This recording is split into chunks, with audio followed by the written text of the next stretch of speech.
Բարև ձեզ, մենք շարունակում ենք մնալ կանաչ ուղեկցի մեջ եւ այսօր շատ կարեւոր թեմա ենք, հանդիպել, որպեսզի քննարկենք։ Ողջույն բոլորին, այո, մենք արդեն մի քանի օր է ինչ խոսում ենք բնապահպան ակտիվիստների եւ ընդհանրապես հանրային մասնակցության դեմ մի գործիքակազմի մասին, որը կոչվում է SLAP կամ հանրային մասնակցության դեմ հայցեր։ Այս են դեպքերն են, երբ որ մեծ հաշվով ակտիվ քաղաքացիներին փորձ է արվում դատական ճանապարհով լրացնելու, այդ ամբողջ երկար դատական process-ների մեջ ներքաշելով, ֆինանսական, հոգեբանական եւ այլ ճնշումներ ստեղծելով լրացնել ակտիվ քաղաքացիների ձայնը ու ընդհանրապես նրանց համայնքների մասնակցությունը։ Այսօր մենք ուզում ենք ավելի շատ քննարկել, թե արդյոք այս խնդիրը առանձնահատուկ ու եզակի խնդիրը մեր հանրային մասնակցության ու քաղաքացիական մասնակցության դաշտում, թե ամեն դեպքում որոշակի ցուցանիշ է, որ այլ խնդիրներ եւս ունենք հանրային մասնակցության տեսանկյունից եւ այդ առումով շատ լավ հյուր ունենք Տաթևիկը Մարգարյան, շատ շնորհակալ ենք Տաթևիկյան, որ եկել եք, Տաթևիկը հետազոտող է Transparency International հասարակական կազմակերպության ՔՀԿ չափիչ ծրագրի համակարգողը ու Տաթևիկը մեզ կօգնի տեղավորել այս ռազմավարական այդ դատական հայցերի խնդիրը մի քիչ ավելի լայն համատեքստի մեջ։ Էլի շատ մերսի Տաթևիկ ջան, որ եկել եք։ Նախ կխնդրեմ, երբ մի քիչ պատմեք այդ ՔՀԿ չափիչը ինչ ծրագիր է, ինչ հետազոտություններ եք դուք անում ու փորձենք այդ հետազոտությունների կոնտեքստում արդեն քննարկել այս թեման։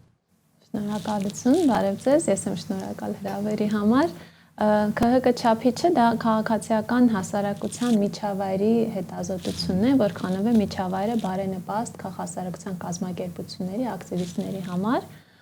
եւ այստեղ դիտարկում ենք թե գործնական, թե իրավական միջավայրը։ Ասեմ, որ այս ծրագիրը իրականացում է Եվրամիության արևելյան գործընկերության 6 երկրներում, այսինքն բացի Հայաստանից նաև այլ երկրներ են ուսումնասիրության Ռուսաստանում չի իրականացում, չէ՞։ Մոլդովա, Ուկրաինա, Հայաստան, Վրաստան, Ադրբեջան։ Այսինքն ավտորիտար երկրներում եւս օրինակ Ադրբեջանում իրականացվում։ Այո, այս ծրագիրը սկսվել է իրական 2017 թվականից, երբ ավելի միջավայրը բարենպաստ էր երևի թե այդ երկրներում եւ գնալով շատ վատ թարացավ այնտեղ միջավայրը, բայց փորձ է արվում շարունակել աշխատել առանձին անհատների հետ այդ երկրներում, որպեսզի այնուամենայնիվ այդ միջավայրի դինամիկան փորձենք արձանագրել, բայց երևի Հայաստանն ու Մոլդովան այս պահին ամենաբարենպաստ դիրքերում են, Ուկրաինայի պատերազմի պատճառով եւս տարբեր խնդիրներ են արձանագրվում։ Եվ այս ծրագիրը ֆինանսավորվում է պատվիրված է Եվրամիության կողմից, մեր ծրագրի հիմնական ղեկավար կազմակերպությունը Եվրոպայի ոչ առևտրային իրավունքի կենտրոնն է, որը Նիդերլանդներում է գտնվում։ 2019-ից արդեն ամեն տարի մենք ուսումնասիրություն իրականացնում ենք ըստ միջազգային չափորոշիչների վրա հիմնված ինդիկատորների եւ արձանագրում դինամիկան եւ արկա ձեռքբերումները, խնդիրները, այսինքն յուրաքանչյուր տարի արվում է հետազոտությունը։ Վերջինը 25 թվականի հետազոտությունը մոտորերս կհրապարակվի զեկույցը, կկարողանանք ծանոթանալ։ Եկեք բացենք մի քիչ այդ քաղաքացիական հասարակության միջավայր, որ մենք ինչքանով ենք բարենպաստ։ Ինչ է նշանակում այդ միջավայրը, քաղաքացիական հասարակության միջավայրը։ Մենք ՔՀԿ չափիչում միջավայրը դիտարկում ենք մի շարք գործոնների, տարբեր բաղադրիչների, որպես համալիր ամբողջականություն, դա եւ քաղաքացիական հասարակության կազմակերպությունների գրանցման գործունեության հնարավորությունը եւ առանց գրանցվելու ակտիվ խմբերի գործունեության հնարավորությունը, ազատ խոսքի հնարավորությունը, առանց հետապնդումների ենթարկվելու, արտահայտվելու, քննադատելու հնարավորությունն է, ֆինանսական միջոցներ հայթայթելու հնարավորություն, ընդ որում նաև դիտարկում ենք ինչքանով է պետությունը աջակցում այս կարողությանը կազմակերպությունների, որպեսզի ասենք խթանվի նաև նվիրատվությունների հավաքագրումը, դիտարկում ենք հավաքների ազատությունը, ինչքանով են կարողանում մարդիկ խաղաղ հավաքներ կազմակերպել եւ էլի իրենց խոսքը հասցնել որոշում կայացնողներին եւ իհարկե դիտարկում ենք մասնակցությունը, որպես հիմնարար իրավունքներից մեկը, մասնակցություն քաղաքականության մշակմանը, իրականացմանը, որոշումների ընդունմանը, որպես քաղաքացիական հասարակության տարածքի միջավայրի կարևոր հնարավորություն եւ կարևոր հիմք։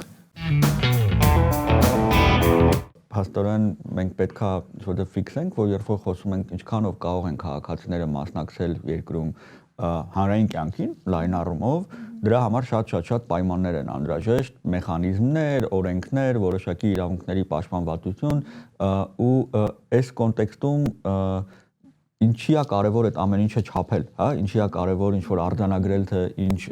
իրավիճակ ունենք, որ հետաքրքիր է հատկապես որ տարիներ շարունակ եք այդ ուսումնասիրությունը անում, ինչի է կարևոր։ Միգուցե մի քիչ բանալ խոսքեր ասեմ, բայց եթե նայում ենք ժողովրդավարությունը ինչ է եւ հենց իր էապես է, հենց էությունը ժողովրդավարությանն է, որ հանրությունն է մասնակցում ժողովրդի պետության կառավարմանը, հենց երևի տենց հիմնարար այդ բնութագիրը հենց ժողովրդավարության, եթե հիշենք, հենց այստեղ կարող ենք տեսնել, որ մասնակցությունը դա ժողովրդավարության հենց հիմնասյուներից մեկն է եւ այդ իսկ պատճառով շատ կարևոր է այդ հնարավորությունները ստեղծել։ Ընդ որում շատերը ասում են, թե ժողովրդավար պետություն ենք, ունենք ազատ ընտրություններ եւ մեր ներկայացուցիչները արդեն ազատ են կայացնելու այդ որոշումները, որովհետեւ մարդիկ են ընտրել, բայց իրական ժողովրդավարությունը միայն ընտրությունից ընտրություն չի, այլ այդ ընտրությունների միջակայքում այդ ամբողջ process-ն է, հա, կազմակերպել եւ աջակցել մարդկանց, որպեսզի իրենց ձայնը լսելի լինի որոշում կայացնողները։ Եվ ամենակարևորը եւ թե ներքևից, այսինքն պետք է հենց ներքևից լինի այդ ժողովրդավարությունը։ Իհարկե քաղաքացիական հասարակություն այնպես ինչպես մենք ենք հա սահմանում, այսինքն կազմակերպված խմբերը իրանք օգնում են այդ միջանկյալ ոնց որ միջնորդի դերը տանել, որպեսզի ներքևի ձայնը հասցնել, բայց կան նաև ուղիղ ժողովրդավարության տարբեր միջոցներ, մեխանիզմներ եւ դրանք եւս մենք դիտարկում ենք, դրանք են օրինակ հանրաքվեները, հանրագրերը, քաղաքացիական նախաձեռնությունների միջոցով ստեղծված հա իրավական նախաձեռնությունները, քաղաքացիական ասամբլեան եւս շատ տարածված է տարբեր զարգացած երկրներում որպես հնարավորություն ուղղակի հասարակ մարդկանց հավաքագրել եւ իրանց միջոցով որոշակի որոշումներ ընդունել եւ քաղաքացիական հասարակության կազմակերպությունների միջոցով մասնակցությունը, որը կարող է լինել օրինակ հասարակական խորհուրդների տեսքով, կարող է լինել տարբեր հանրային քննարկումներում, հա, կազմակերպված խմբերի եւ ազդագիր այսպես տարբեր սոցիալական խմբերի մասնակցության տեսքով մի խոսքով մասնակցություն շատ տարբեր միջոցներ եւ մեխանիզմներ է ենթադրում։ Փաստորեն ժողովրդավարության այդ քո նշած մեխանիզմների միակ այսօր Հայաստանում ապահովողը, եթե խոսում ենք բուն, հա, տարածային համահայաստանյան համայնքային ժողովրդավարության վերաբերյալ այսօր վերջի գոնե մի 4-5 տարում եթե կան ուրիշ օրինակներ խնդրում եմ ասել միակ հանրագրերը եղել են բնապահպանական ոլորտում միակ ակցիաները քաղաքացիական համայնքային եղել են համարյա միայն բնապահպանական ոլորտում միակ մասնակցությունը լայն օրինակ հանրային լսումներին քննարկումներին եղել է միայն բնապահպանական ոլորտում համայնքային այսինքն Հայաստանի ժողովրդավարության երաշխավորությունը ապահովում են բնապահպանները այսինքն միայն դրանով կարող ենք ասել որ մենք ունենք որոշակի ժողովրդական մեխանիզմների կիրառում բայց միևնույն ժամանակ ինչ որ այդ բաներ են կատարվում որոնք որ հա ու գալիս են այդ մասնակցությունը վերացնելու կամ ճնշելու կամ եւ այլն Այդ պահը ֆիքսենք այդ ժողովրդավարության, որովհետև հա Հայաստանում շատ է քննարկում, մենք ժողովրդավար ենք թե չէ, ու մենք էլ մեր դրույթներում այս մասին շատ նշում ենք, որ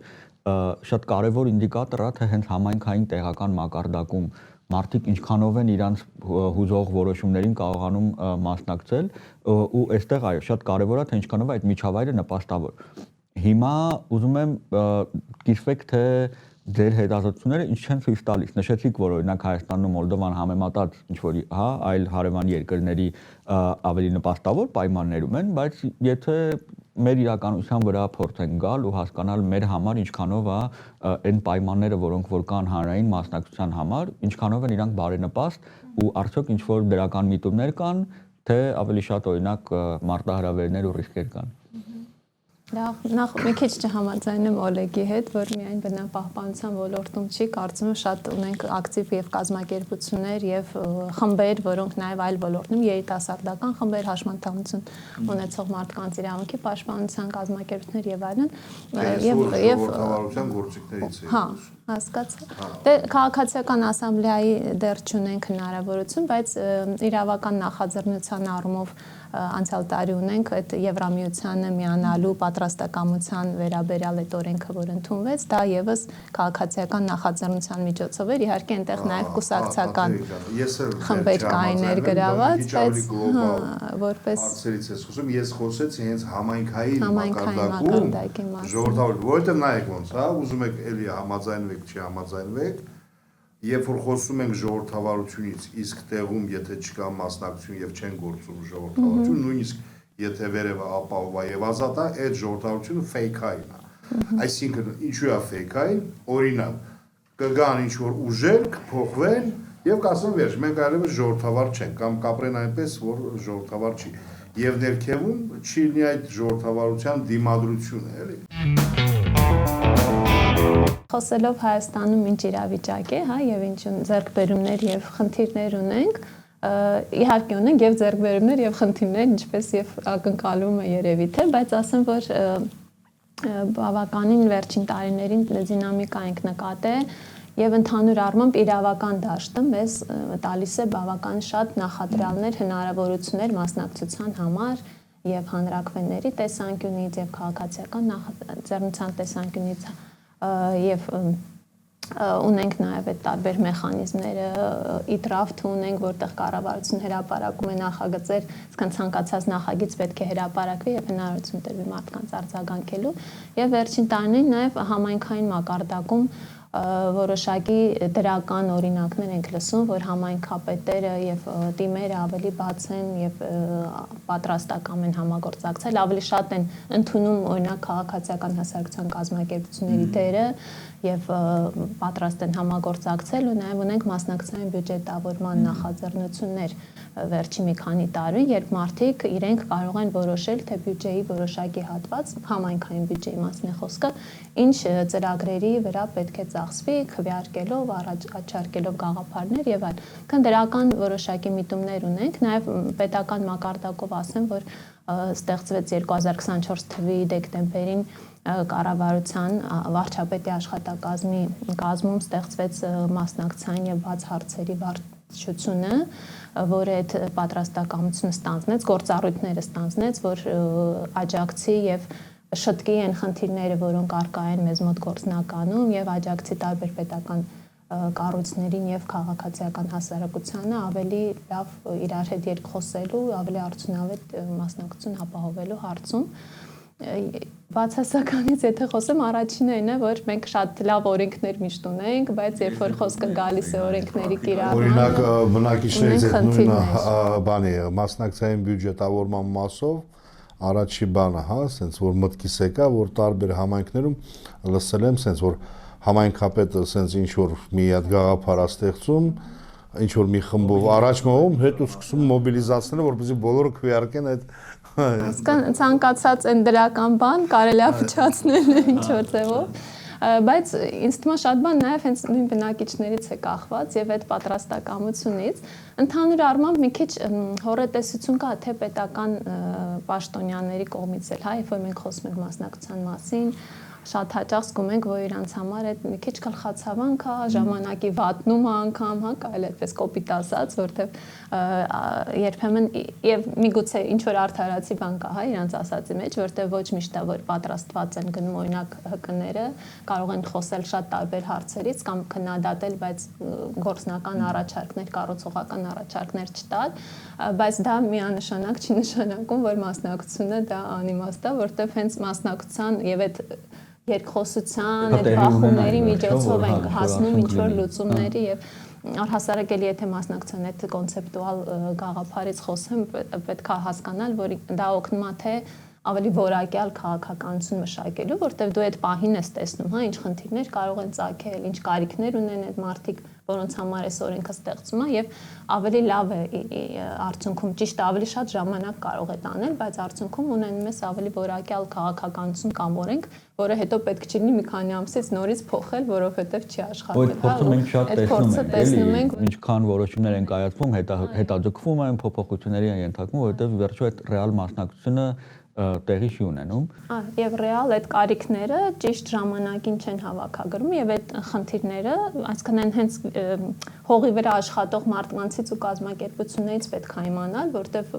պաշտոնյան, որ նստած է իր գրասենյակում, չի կարող այդքան լավ գիտակցել ու պատկերացնել, թե ինչ խնդիրներ ու հարցեր կարող է բերել։ Ես կուզենայի, գիտեք, ինչ փորձ ենք անել, կարող է դժվար ստացվի, բայց օրինակ եթե սովորական քաղաքացին ինչ-որ խնդրեմ ունի, այդ խնդրի մասին ուզում է բարձրաձայնի, ոչ միայն ուղղակի բարձրաձայնի, այլ նաև հետևողական հասնի այդ խնդրի լուծմանը։ Որոնք են այդպես top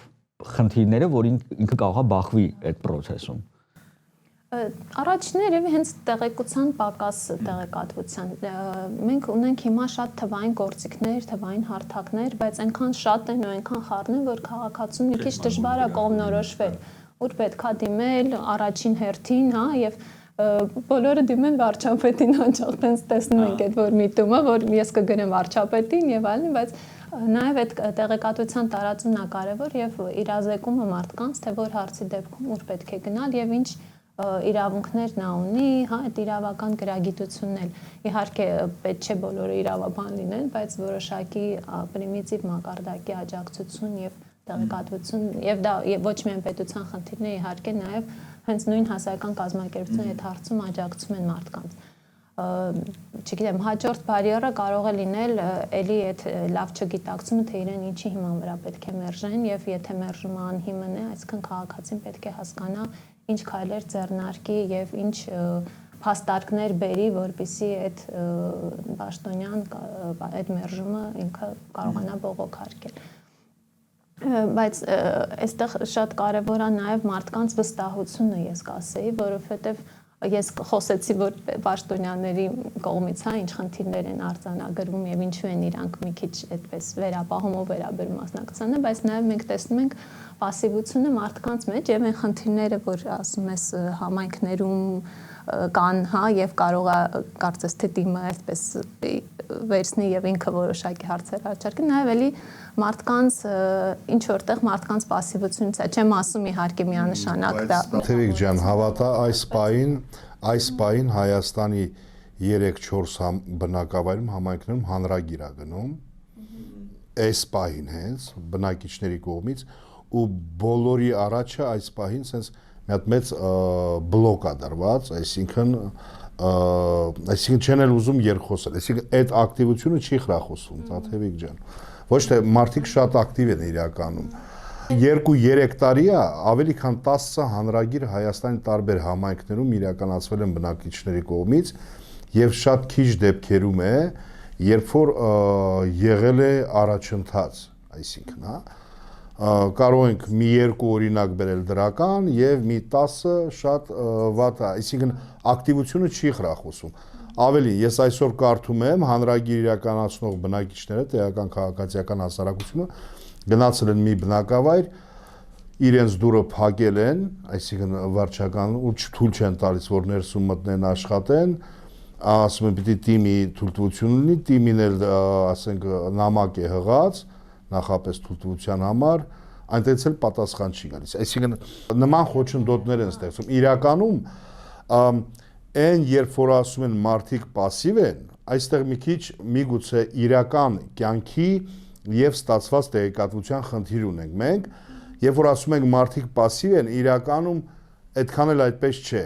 Հատկապես կան ոլորտներ, բնակավարներ, օրինակ, չգիտեմ, համայնքային զարգացում, շրջակա միջավայրի պաշտպանություն եւ որտեղ մարդիկ բավականաչափ ակտիվ են Հայաստանի տարբեր կետերում։ Երբեմն այդ ակտիվությունը բերում է կոնֆլիկտների,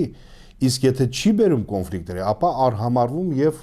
պատ է դրվում այսպես։ Այսինքն գլխացավանք է դառնում այդ ակտիվությունը։ Ու նույնիսկ երբ որ գալիս են կոնկրետ խնդիրներ, օրինակ գալիս են, ասում են, մենք իրականացրել ենք համայնքի կարիքների գնահատում, մեր համայնքի այս 10 առաջնայնություններն են, որոնք որ կարևոր են մեզ համար, խնդրում ենք համայնքում հաշվի առնել, գիտություն ընդունել եւ դրանից կարևոր կետերը մտցնել օրինակ համայնքի հնգամյա զարգացման ծրագրի մեջ, շատ կոնկրետ է համայնքային մակարդակում, որը կարող են անել համայնքի բնակիչները,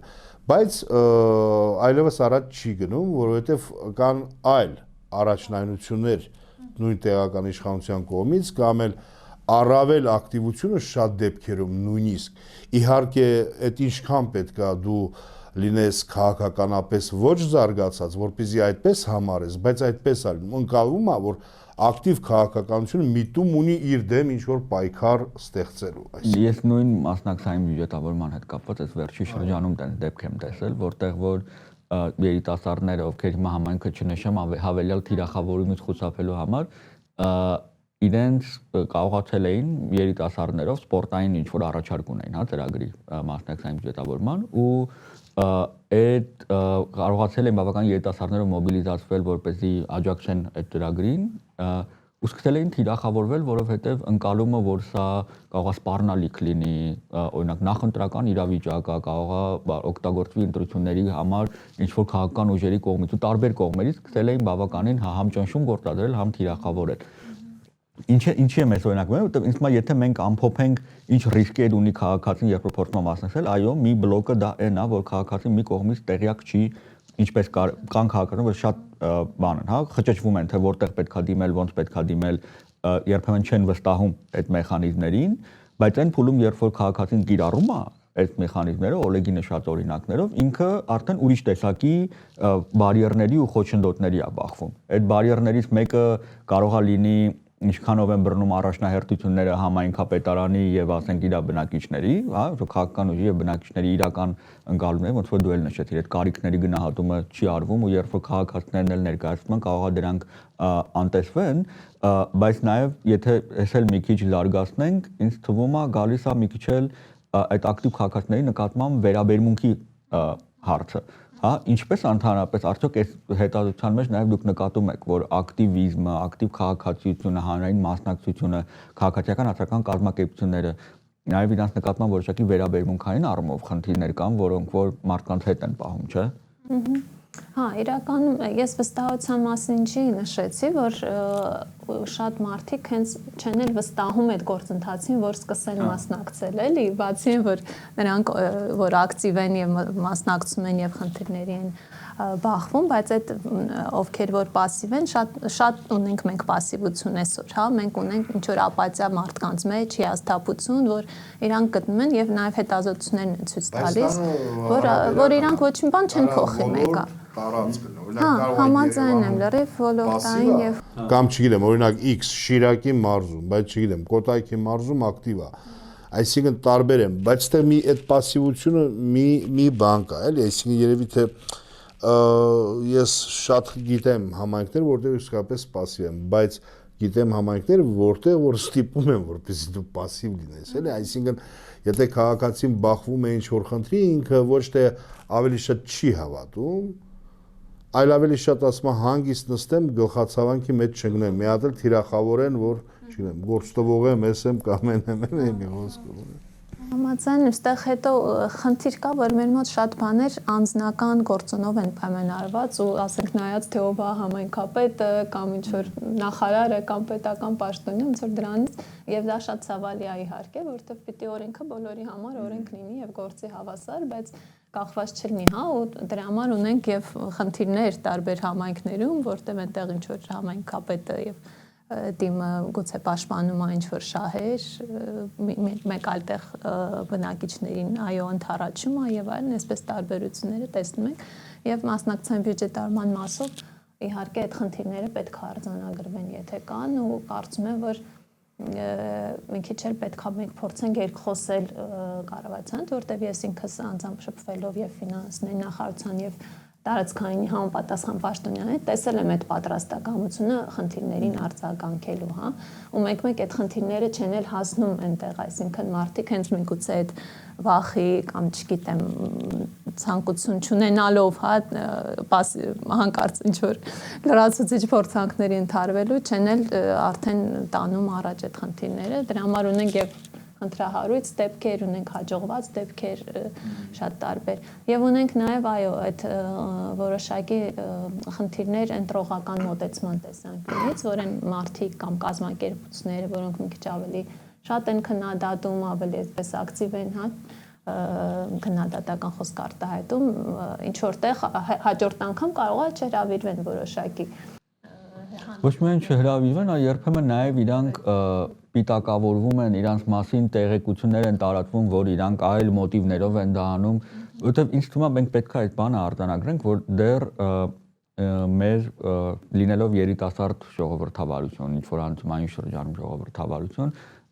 մեր մոտ դեռ հանրային մեր մշակույթում այդ ակտիվ քաղաքացիական մասնակցությունը կարող է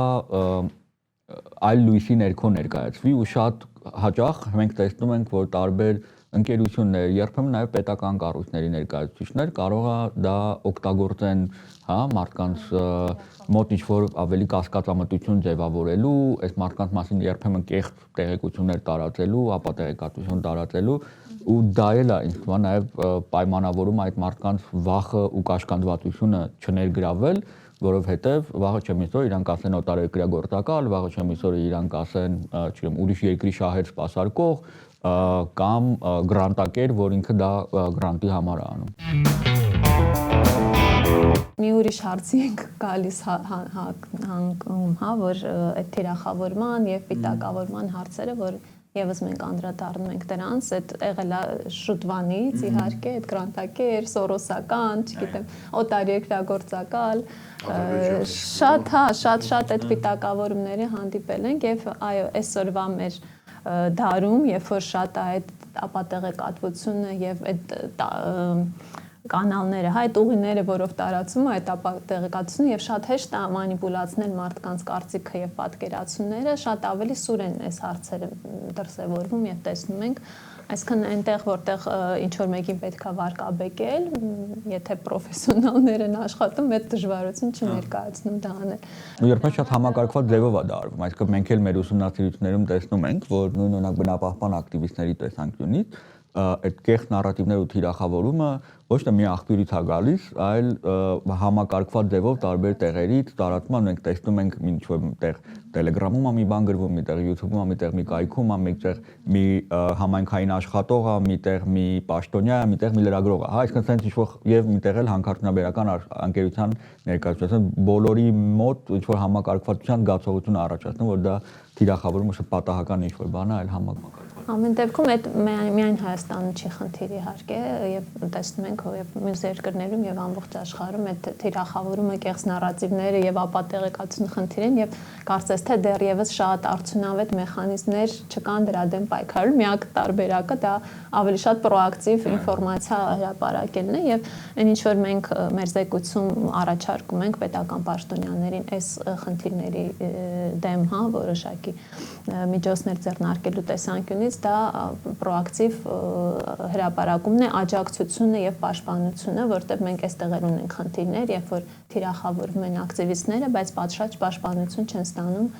իրավապահների կողմից։ Հետաքրքիր հարց։ Հենց մի շաբաթ առաջ մենք Բարսաշտյան մի պաշտոնյայի հետ զրույց էինք ունենում, որտեղ որ ես այս խնդիրը բարձրացրեցի, որ թիրախավորվում են ակտիվիստները ու հաճախ խնդիր եմ ես համարում, որ պետական մարմինների ներկայացուցիչները դրա վերաբերյալ դիրքորոշում չեն հայտնում, չեն ասում, որ ազատ խոսքը, քաղաքացիական մասնակցությունը պետքա պաշտպանվի։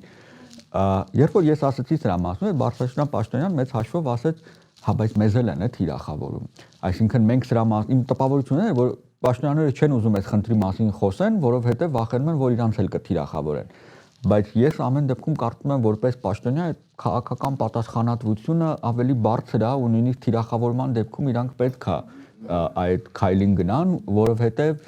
իրանք պետքա նորմալացնեն նաև այդ քաղաքացիական մասնակցությունը, քանի դեռ իրանք լռում են, այն մյուս կողմը, որ ապատեղեկատվությունը տարածում, մեծ հաշվով հաղթում է, որովհետև ասում է, ես հանգիստ իմ ապատեղեկատվությունը տարածում եմ ու որևէ ռեալ արձագանք դրան չեմ ստանում։ Ու այդ մենք տեսանք նաև տարբեր այլ հարցերում եւս պետական պաշտոնյաների վախը, հա, ինչ որ ձև հանրային կարծիքին հակազդելու կամ հակառակ գնալու, այդ օրինակ երբ ընդունվում էր ընտանեկան բռնության մասին օրենքը, շատ տարբեր դեզինֆորմացիա էր գնում ՊՏԹ-ում եւ այլն, բայց պետությունը փոխանակ, ասենք, դրան հակազդի եւ հայտարարություններ տարածի հստակ, կարծես թե օրինակ այդ Իստանբուլի կոնվենցիայի վավերացումը հետաձգվեց։ Եվ մյուս կողմից էլ դեմ էին տալիս ՀԿ-ներին, ասում են դե դուք պայքարեք, դուք պաշտպանեք եւ այլն, մենք գնացինք։ Այստեղ մի քիչ նաեւ խնդիր է, թե որ պետությունը չի ուզում կարծես թե քաղաքական ինչ որ կրեդիտներ կորցնի, չգիտեմ, եւ իր իմիջը պահի, բայց ես լրիվ համաձայն եմ ձեզ հետ, որ դա նաեւ պարտականություն է պետական պաշտպանների պաշտպանել են իրավունքները եւ օրենքները, որ մենք ունենք եւ հանդես գալ բացահայտ, հա, այդպես խոսքով, որ պետք է հարգել մարդու իրավունքները եւ խոսքի ազատությունը եւ հավասարության եւ անհանդուրժողականության դեմ պետք է պայքարել։ Չգիտեմ, հուսով եմ մեր աշխատանքը արդյունք կտա կամաց։ Հանրային ակնկալիք ի վերջո ձևավորվի, էլի, ըստ այս զրույցների միջոցով էլ նաեւ քաղաքացիներն էլ կսեն մտածել։ Ճիշտ եմ հիշում, որ 24 թվականի զեկույցում նաև օրինակ այն որ համայնքումներ այգեզարդումներ թե որտեղ թե գինեվետումներ չեմ հիշում, հա գինեվետումներ, հա որ ոստիկանությունը չէր թույլ տալիս մտնել, հա հիմա այս տարի ինչ եղավ 25 թվականին թվականին Քարաբերդի օրինակն ենք նշել, 25 թվականին նաև էլի գինեվետում դուր էր Հայկ ջան այն սկզբից ոստիկանները եկան կանգնեցին, ասեցին դահլիճ են մտնում միայն գյուղի բնակիչները։ Ասեցի դու օրենքին հակասող բան ես ասում։ Բոլորը կարող են մտնել։ Լավ, մի կերպ հեռացան, դե որովհետև արդեն նախկին աղմուկ կար, մենք էլ այնտեղ էինք, մեկ էլ նորից պատ կանգնեցին։ Դահլիճում այլևս տեղ չկա, բոլոր աթոռները զբաղված են, էլ ավելի մարդ չի կարա մտնի, ասեցի դուք սխալ եք ասում, ժողովուրդ, մտեք։ Մի խոսքով ժողովուրդը բրդելով գնաց։ Այսինքն իրավապահները փոխանակ պաշտպանեն։ Այսինքն դե հա, դա տեղական ինքնակառավարման մարմինների հետ երևի թե համաձայնեցված էր, բայց ամեն դեպքում ուզում եմ ասել, որ նույնը շարունակվում է եւ օրինակ նման դեպքեր այո պետք է մտնեն այդ զեկույցների մեջ, որպեսզի դաս լինի։ Ես ասեմ ավելին, իմ համար առաջի տպավորությունը, երբ որ ես եկա այդ հանրային լսմանը, այն էր, որ հələ միջև սկսվել է ոստիկանները այդ տարածքի շուրջը կանգնած։ Ես նույնիսկ ասում եմ, քաղաքացին ինչ պետք է մտածի հիմա։ Այն մարդը, որ այսօր իմացա, որ իր համայնքում հանրային լսում է, ու գալիս է ու տեսնում է ոստիկաններ են կանգնած։ Արդյոք իր մոտ տպավորությունը այնա, որ սա լավ ժողովրդավարական process է, եկել են իմ ձայնը հայտնեմ, թե ինքը կմտածի կներեք, էլի կարող է, ես պետք չի ստեղ խառնվեմ, որովհետև կանգնած է 30 ոստիկան։ Իսկ գյուղացիների դեպքում դա հոգեբանական մեծ ճնշում է, որովհետև գյուղացին մտածում է, որ ոստիկանությունը այնտեղ պետք է հայտնվի, որտեղ կան վտանգներ, փորձում է խուսափել ընդհանրապես արարեսություն, այսինքն ամենալավ գործիքն է ոստիկանության այնտեղ լինելը, որպեսզի գյուղում մարդիկ չմասնակցեն։ Նու այսօրվա իրականությունից ելնելով, էլի։ Մասնակցության մասին երբ որ խոսում ենք, ամենասուր հարցերը եւ խնդրահարույց հարցերը մենք տեսնում ենք քաղաքաշինության եւ բնապահպանության ոլորտներում։ Երևի դրանք քանի որ մեծ տնտեսական շահերի հետ են կապված, ենթադրում եմ, մի քիչ ավելի տենց զգայուն հարցեր են։ Եվ այդքան հեշտ չի լինում մարդկանց իրենց ձայնը տեղ հասցնել, որտեվ պետական պաշտոնյաները կարծես թե այդ մարդկանց շահի եւ տնտեսական շահի արանքում փորձում են ինչ որ ձևով լուծում գտնել։ Ու այդ այն ինչ որ նշեցիք այդ հանրային լսումները շմակ հա հիմնականում այդ շմակ օրենքի շրջանակում, այսինքն շրջակա միջավայրի ազդեցության գնահատման օրենքով նախատեսված է, որ տեղերում, համայնքներում լինեն լսումներ, եթե ինչ որ ծրագիր է նախատեսվում, որ ազդեցություն է ունենալու շրջակա միջավայրի վրա, իհարկե թիմը պարտավոր է կազմակերպել, բայց այս ոլորտում մենք իրոք տեսնում ենք տարբեր խնդիրներ, քանի որ համայնքապետերը իրանք էլ են ճնշման ենթարկում, եթե ճիշտ չեմ ուղի իհարկե, բայց չդնայած համայնքապետ, երբեմն համայնքապետ ուզում է, չգիտեմ, ինչ որ այն, չգիտեմ, նախաձեռնողի մոտ գին բարձրացնի, կազմակերպում է իր մարդկանց, ասում է եկեք դեմ մի հատ, դեմ բանալ։ Այո, ինքն է ճնշում իրականանում, այսինքն մանիպուլյացիանում խաղացնում, որպեսզի հասկանա, թե չգիտեմ, որ օրինակ համայնքի առաջին ինչ որ ավելի մեծ պարտավորություններ միգուցե կվերցնի կամ չգիտեմ ինչի համար, բայց մենք այդպիսի այս վերջերս օրինակ Քարաբերդում տարիներ շարունակ հետեւյալ կերպն է, հա, մի քանի ընկերություններ են ու այդ ամեն մի ընկերություն ունի իր կողմնակիցները եւ այսպես ասած համայնքապետները տենց արանքներում մի խոսքով այո վերջը օգուտ չեմ ասի, բայց բան հա չեմ կարող ասել, բայց փորձում ասած մանյովրեր արել, այսինքն օրինակ չգիտեմ, հա եւ հայտնվում է բնականաբար թիրախում, որովհետեւ այդ դեպքում իրական գյուղի պաշտպանները, այսինքն, հա, շրջական անդադ թիրախավորման մեջ են գտնվում, բոլոր կողմերից։ Էլ ինչ ճնշումներ ենք մենք տեսնում, հա, մենք խոսեցինք մեծ հաշվով հիմա այդ հանրային վերաբերմունքի կեղծ տեղեկություններով, հա, հանրային վերաբերմունք ձևավորելու խնդիրը, մենք խոսում ենք վարչական ինչ որ լծակներ օգտագործելը ճնշումների տեսանկյունից, էլ ինչ ճնշումներ ենք մենք տեսնում կամ խիստ սահմանափակող, հա, այդ հանրային մասնակցությունը ինչ բաներ ենք նկատում։ Մենք 25 թվականի խոսքի ազատության հետ կապված տարբեր դրվագներ ենք արձանագրել եւ լրագրողների կողմից եւ ակտիվիստների կողմից,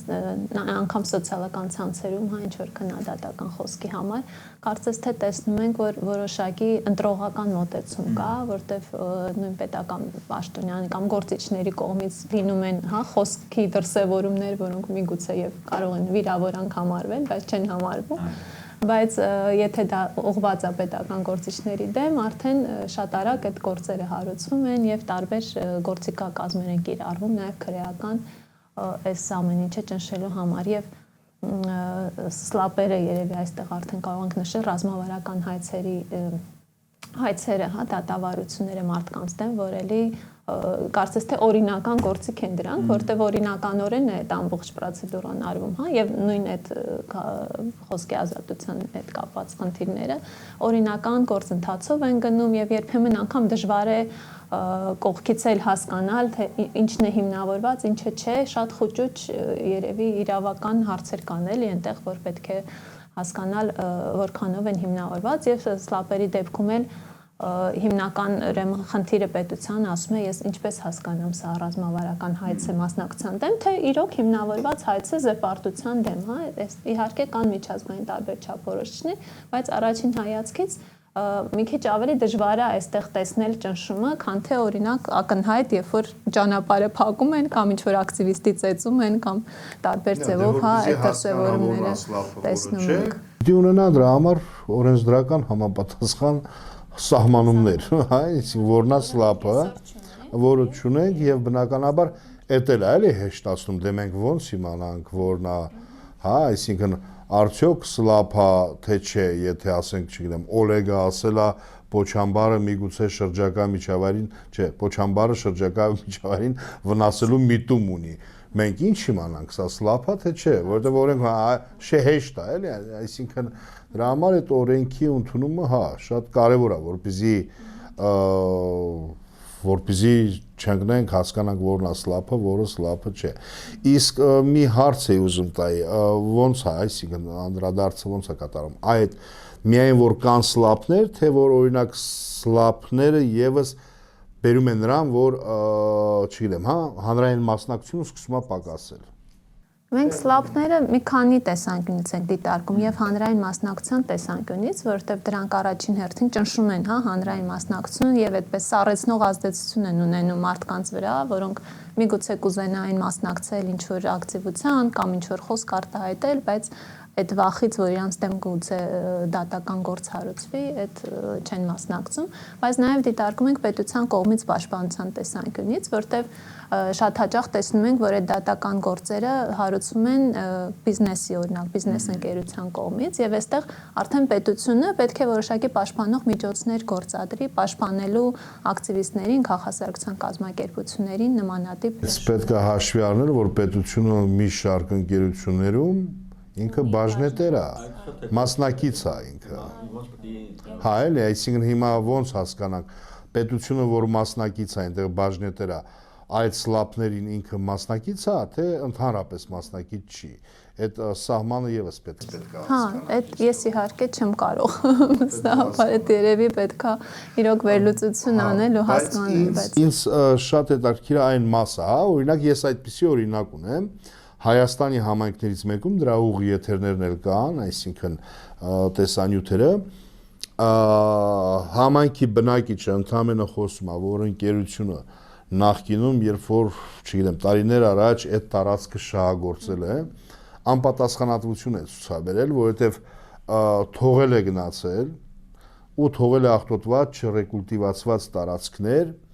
ու իրենք հետո աղքատության մեջ ապրել են, հիմա նորից եկել է հայցում թույլտվություն եւ իրենք վնասներ են կրել, հա, եւ նորից հայցում թույլտվություն, որպեսզի շահագործի, ոնց ինքը որպես քաղաքացի վստահի։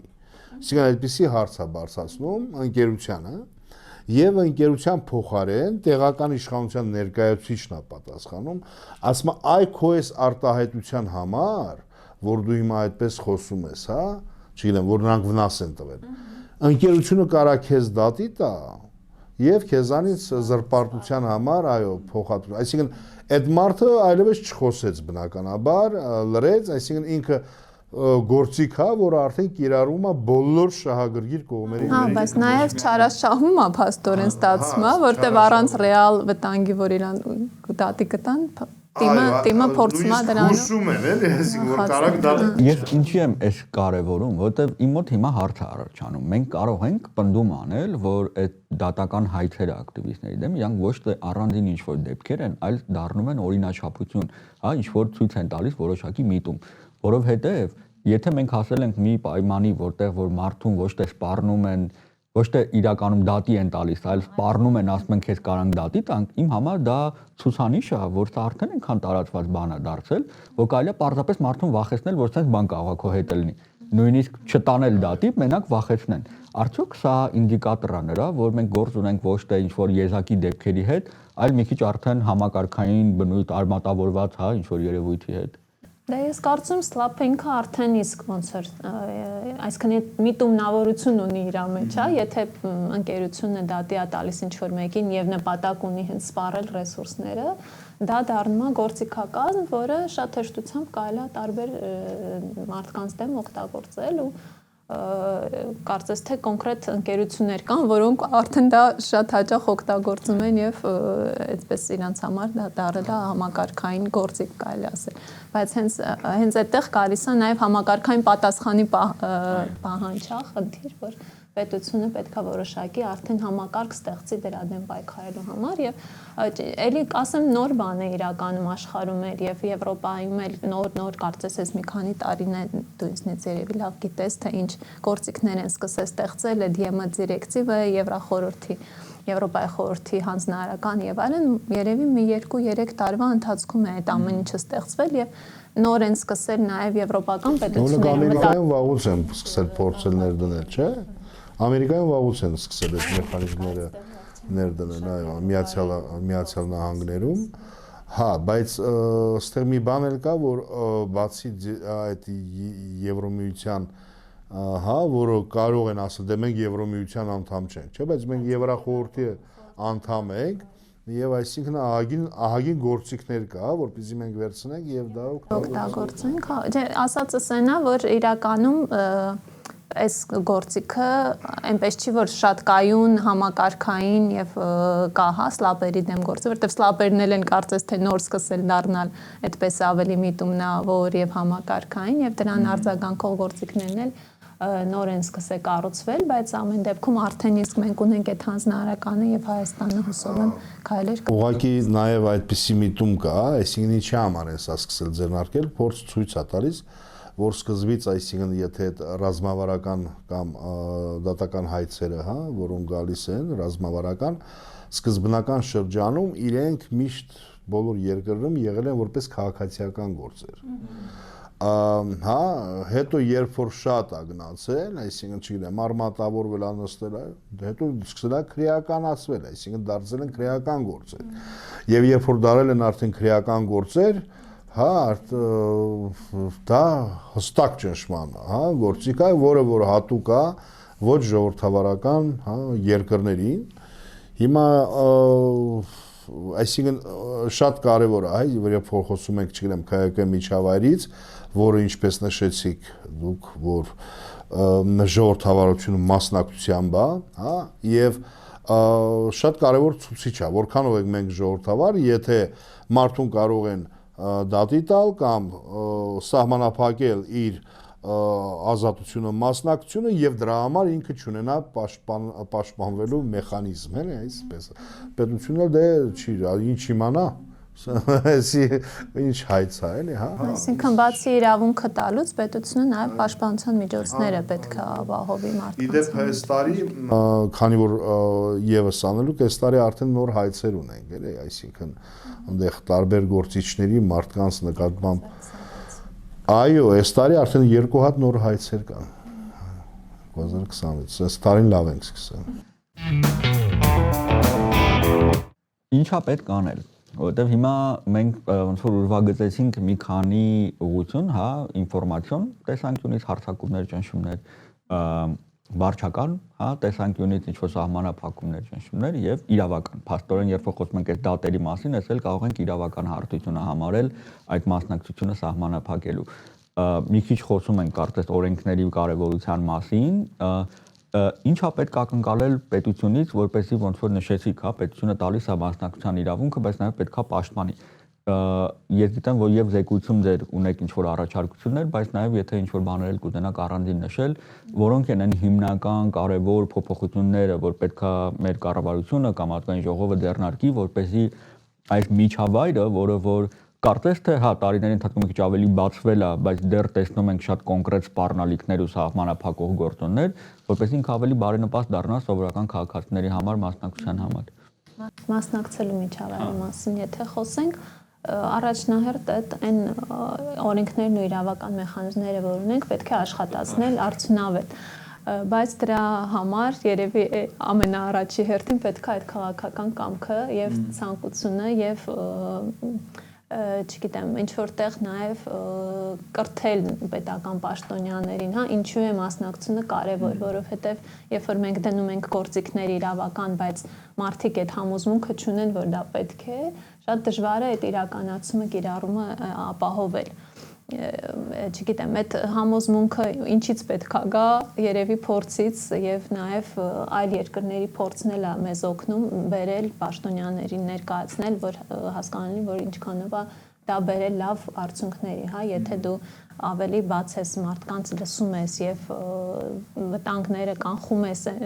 սպառնալիքները, հա, որ մարդուն կարող է խանգարել իր մասնակցության, ազատ խոսքի արտահայտման տեսանկյունից, դու ստանում ես մարդկանց վստահությունը, ստանում ես մարդկանց ընդգրկումը process-ի մեջ որպես սեփականատեր, ոչ թե օբյեկտ։ Ու լեգիտիմությունը բարձրացնում է։ Այո, լեգիտիմությունն է բարձրացնում եւ քո հեղինակությունը միգուցե դա էլ օգնի հատկապես նախընտրական շրջանում եք, հա։ Այնպես որ քաղաքական կամքը այստեղ հիմնարար նշանակություն ունի։ Իրավական կարգավորումները կիրառելիության տեսանկյունից, ապահովելու տեսանկյունից ես հույս ունեմ, որ այս նոր աշխատակազմում, որ ունենք նոր վարչությունը, միգուցե թե փոքրաթիվ եւ ինչ որ նորաստեղծ է, բայց կփորձի առաջ տանել, քանի որ ունի նաեւ մեծ համագործակցություն քաղաքացիական հասարակության հետ եւ փորձում ենք աջակցել այս հարցում։ Եվ քաղաքացիական հասարակության կազմակերպությունների մասնակցությունն ու աջակցությունն է կարևոր եւ երևի թե այսքան տարի ինչին որ հասել ենք հենց ԿՀԿ-ների միջոցով ենք շատ բաների հասել միջազգային կազմակերպությունների աջակցությամբ եւս իհարկե, բայց եթե հասարակության այդ նվիրվածությունն ու ջանքերը չլինեին, մարդիկ այդքան ակտիվ եւ այդքան ջանք չէին, հա, գործադրի մասնակցության համար։ Այդպես իրավական տեսանկյունից էլ իհարկե ամեն դեպքում մենք ունենք անելիքներ, դասլապերի դեմ որոշակի իրավական գործիքների ընդունումն է եւ կան ձևակերպված առաջարկներ, մեր հենց Transparency իրավաբանը եւս ունի ձևակերպված, մենք ունենք հա այդ նյութ առաջարկները, որ ներկայացրել են եւ կարծում եմ հիմա շատ ակտիվ այդ գործընթացը գնում է երկխոսությունը արդարադատության նախարարության հետ, որպեսզի կարողանան այդ առաջարկները կյանքի կոչել եւ իրավական լծակներ նախատեսել օրենքում, որպեսզի այդ վաղ փուլերում մերժվեն նման գործերը, եթե դրանք հենց անհիմն դատական հայցեր են, որոնք հենց զուտ լրացնելու նպատակ ունեն, այլ ոչ թե հիմնավորված են որոշակի հարցերում։ Իրավական տեսանկյունից իհարկե մասնակցության վերաբերյալ մենք այլ առաջարկներ ունենք, մեկը դա ազգային ժողովում որոշակի մեխանիզմներ նախատեսել, որտեղ մենք կառավարության հետ կառավարության գործընթացության մեջ տարբեր մեխանիզմներ ու գործիքներ ունենք մասնակցության, բայց ազգային ժողովը հիմնականում բարի կամքի հիման վրա է իրականացնում քննարկումները, լսումները, խորհրդարանական մակարդակը։ Կարծեմ վերջերս քիչել են արդեն իրականացում, նախկիններ ավելի շատ։ Պակասել է մի փոքր, բայց նաև մենք առաջարկում ենք ազգային ժողովին, որ որոշակի մեխանիզմ եւ հարթակ ունենա եւ այսօրվա թվային դարում շատ ավելի հեշտ է այդ ամեն ինչը կազմակերպել, որ մարդիկ կարողանան նաև ազգային ժողովին բերած նախագծերի մասնակցություն ունենալ, որտեղ մեկ տպավորությունն է, որ եթե կառավարությունը որոշակի նախագիծ առաջադրելուց տարբեր փուլերով մասնակցությունը պետք է ապահովի, եթե դա մի քիչ դժվար է անել, դա անում են ազգային ժողովի միջոցով, որտեղ ընդհանրապես ոչ մի հրապարակում եւ ոչ մի քննարկում պահանջված չէ, այնպես որ դա էլ կարեւոր է, որ այդ մեխանիզմները նախատեսվեն։ Դա շատ կարևոր բան ասացիք, որ ուզում եմ մեր հիմնական ոնց որ բանը, որ այս դրույթի մեջ իմ մոտ տպավորվում այլի, որ ի վերջո այն մասնակցային տարածքը, որ մենք հիմա ունենք, նաև շատ հենց այդ պայքարի ու բանի, երկարատև համառության արդյունքում է, որ կա ու այսօր շատ կարևոր է, որ մենք շատ ռեալ արձանագրենք, թե փոփոխվող միջավայրում, որովհետև միգուցե մեխանիզմներ, որոնք որ ստեղծվել էին մի 10 տարի առաջ, կարող է այդքան էլ արդիական չեն կամ այդքան էֆեկտիվ չեն հիմա փոփոխվող, ինչ որ ինֆորմացիոն, թվային եւ այլ պայմաններում մենք պետք է այս պահին կարողանանք ճիշտ արձանագրել, թե որոնք են այն մարտահրավերները մեր համար, քաղաքացիների ակտիվ մասնակցության համար, ու որովհետև եթե քաղաքական կամքը չկա,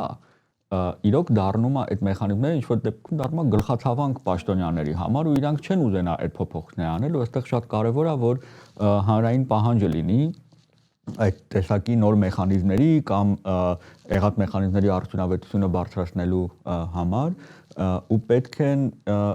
որպեսզի այդ պահանջներ լինի մի քիչ փակ շղթայա լինում, որպեսզի այդ պահանջներ լինի պետքա գոնե այդ գործող մեխանիզմները աշխատեն։ Դրա համար մենք օրինակ շատ ենք խոսում, որ այս պահին մեր համար շատ կարևոր է այդ ճնշումները վերացնելու ուղղությամբ աշխատել, որովհետև քանի դեռ այդ ճնշումները կան, եւ ինֆորմացիոն, եւ վարչական, եւ իրավական, քաղաքացիները չեն կարողանա բան անել, իրականում աշխատացնել այս տարբեր մեխանիզմները կամ ինչ որ ուրիշ փոփոխություններ առաջարկել։ Ու այդ տեսանկյունից ես մեր այս քննարկումներում ավելի շատ առաջնահերթությունը կտայի այդ նույն դատական հայցերի վերաբերյալ, օրենք ունենալուն, ես ավելի մեծ տեղ կտայի պաշտոնյաների կողմից հրապարակային արտահայտվելուն, քաղաքացիական մասնակցությունը պաշտպանելու, որովհետև սա կլինի ինձ թվում է այն մինիմալ առաջին քայլերը, որոնք որ ազդակ կլինեն քաղաքացիներին, որ պետությունը այս պահին ուզում է որ դուք մասնակցեք, ուզում է որ ձեր ձայնը լսելի լինի, դե եկեք եթե քննադատական ձայն է իհարկե, իհարկե դա բացահայտ, ասենք պետք է տեսանելի լինի եւ հայտարարությունների միջոցով եւ գործի միջոցով, այսինքն այն դեպքերը, որ լինում են վարչական ռեսուրսի օգտագործումը, լրացումը եւ այլն, պետք է ավելի բարձր մակարդակով այդ ամեն ինչը հաշվետվողական ու պատժելի այսպես տեսք ստանա, այսինքն հենց այդ անպատժելիության մթնոլորտը եւս ինձ թվում է այստեղ խնդրահարույց է, որ մարդիկ կորցնում են այդ վստահությունը եւ ավելի նախընտրում են լռել, քան մասնակցել եւ պետք է ավելի բարձր մակարդակով այս հարցերին լուծում տրվի։ Այսքանը երևի, չգիտեմ, եթե ինչ-որ տեսանկյուն կա, ինչ-որ թեմա կա, որ չծածկեցին։ Դե ես թվում է քննարկեցինք եւ հասկացանք, որ հաջորդ զեկույցներ չտենց ինչ որ, այսինքն պակասած չեն լինելու այդ խնդիրների մեջ, միգուցե նույնիսկ ավելի շատ կլինեն, բայց կարևոր են նման զեկույցները, դա պիտի պետության համար լինի ինդիկատոր, այստեղ մենք եւ, չգիտեմ, ընդհանրապես, եւ, չգիտեմ, իշխանության, հեղինակության հարցը ընդհանրապես հատկապես ոնց նշեցի, նախընտրական շրջանում շատ կարևոր է։ Նաև կա միջազգային, այսինքն այդ համագործակցություն Հայաստանի եվրոինտեգրացիայի, չգիտեմ, օրենք կամ ձգտում, Եվ այդ համատեքստում շատ կարևոր է նաև միջազգային հեղինակության տեսանկյունից գոնե նաև այդ առումով, հա, առաջնորդվեն, եթե այդքան կարևոր չի թե քանի օգու նկատմամբ հայց ներկայացվել, գոնե դրանով առաջնորդվեն, որպեսզի նաև Հայաստանի, այսինքն այդ իսկապես ամրապնդվի ժողովրդավարական իմիջը, այսպես ասած։ Հա, եւ մեր պետությունը իրականում շատ կարեւորում է միջազգային վարկանիշները, ես հույս ունեմ, որ այդ միջազգային ճնշումն էլ եւս իր ազդեցությունը ու արդյունքը կունենա։ Ու պետքա նաեւ կուզենամ ընդգծեմ, հա, որ մասնակցություն խոսելով մենակ գործընթացը չի կարեւոր, այլ ազդեցությունն է, այդպես նշանակալի մասնակցության գաղափար կա եւ նշանակալ մասնակցություն նշանակում է, որ միայն process-ը քիչ է, պետք է նաեւ մարդիկ Ճիճկայի համար հա, մեր լեզվով ասած ուղակի չնշենք, որտեղ մենք էլ հանրային լսումներում դա շատ տեսնում ենք, որ ուղակի ցույց տալը, որ process-ը կազմակերպվեց, բայց թե բովանդակային ինչ որ բան ունենք, բայց բովանդակային ազդեցության մասով էլ պետքա եւս աշխատել ու նաեւ հասնել նրան, որ իրապես մարդիկ տեսնեն, որ ինչ որ բան փոխվեց։ Եվ դա էլ կփոխի եւ վստահությունը, եւ որակը օրենքների, եւ կառավարության, հա, նկատմամբ այդ վստահության եւ իմիջի աճը կբերի։ Շատ շնորհակալություն Տաթևիկ ջան, մենք շարունակում ենք դեռ այս թեմաներով քննարկումները, որովհետև կարծում ենք, որ մեր քաղաքացիական մասնակցության միջավայրի հետ կապված շատ հարցեր կան, որ պետք է ավելի լայն հանրային քննարկման առարկա դառնան։ Քեզ շատ մերսի, որ դեր այդ ամբողջ հետազոտության գիտելիքով ու փորձառությամբ լուսավորեցիր ավելի լայն համատեքստը, թե ի վերջո այս դատական հայցերը իրանք ինչ որ առանդին դեպքեր չեն, իրանք տեղավորվում են ընդհանրապես քաղաքացիական հասարակության մասնակցության միջավայրի տարածքի ավելի մեծ խնդիրների մեջ։ Շատ մերսի։ Շնորհակալություն Տաթևիկ ջան, ասեմ որ հա մեր այս հաղորդումների շարքը կանաչ ուղեգից կարող եք տեսնել Քաղաքացու ձայնը մեդիա հարթակի YouTube-յան ալիքով, Facebook-յան ալիքով, արդեն TikTok-ով եւ բոլոր այլ հարթակներով եւ cvmedia.am կայքով շնորհակալություն։